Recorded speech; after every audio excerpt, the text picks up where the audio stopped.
அன்புள்ள நண்பர்களுக்கு வணக்கம். நான் உங்கள் சோழநாட்டான். ஐயா முதல்வர் ஐயா, உங்களுக்கு ஒரு கேள்விங்கய்யா. ஐயா முதல்ல வதந்தின்னா என்னன்னு தெரியுமாங்கய்யா? உங்கள் தந்தை ஆட்சி ஆளும் பொழுது எங்களுக்கெல்லாம் சின்ன வயசு. அப்போ வதந்தின்னு சொல்லுவாங்க. என்ன விஷயம் தெரியுங்களா?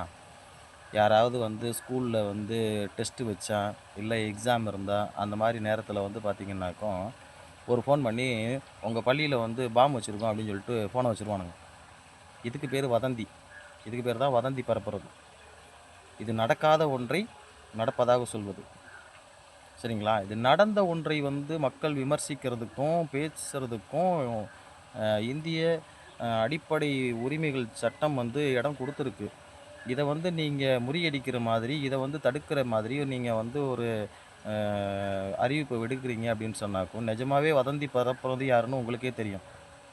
நிஜமாகவே வதந்தி பரப்புனது, நைட்டோட நைட்டாக போஸ்டர் ஓட்டுனது எல்லாருமே யார் என்னன்றது உங்களுக்கு தெரியாமையாக இருக்கும். நீங்களே சொல்லுங்கள்.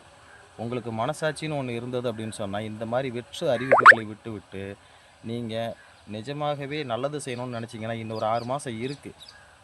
நல்லது செய்யுங்க. திரும்பவும் ஆட்சிக்கு வாங்க. யாரும் வர வேணாம்லாம் சொல்லலை. நல்ல ஆட்சி கொடுங்க. சரிங்களா? அதுதான் எதிர்பார்க்குறோம். அதை விட்டுட்டு சும்மா மக்களை மிரட்டிக்கிட்டே இருக்காதீங்க. ஏற்கனவே மக்கள் எல்லாருமே அவன் வேலையை பார்த்துட்டு அவன் இதில் போயிட்டுருக்கிறான். எவனும் வதந்தி பரப்புறதுக்கெலாம் ஒன்றும் வேலை கிடையாது. இங்கே அரசியல் செய்யக்கூடிய கட்சிகள் மட்டும்தான் பார்த்திங்கன்னா அரசியல் சுயலாபத்துக்காக ஏதோ ஒன்று செஞ்சுக்கிட்டே இருக்குது. அதில் யார் முதன்மையாக இருக்காங்கன்றது உங்களுக்கும் தெரியும். ஏன்னா இதெல்லாம் தெரியாமல் நீங்கள் முதல்வராக இருக்க மாட்டீங்க இல்லையா? நல்லாட்சி செய்யுங்க முதல்வர் அவர்களே.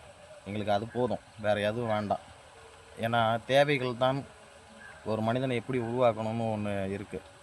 சரிங்களா? மக்கள்கிட்ட நீங்கள் எப்படி போய் சேர்றீங்கன்னு பாருங்கள். அவ்வளோதான். நன்றி ஐயா. உங்களுக்கும் நிறைய வேலைகள் இருக்கும். 2 நிமிஷத்துக்கு மேலே பேசிட்டேன். நன்றி.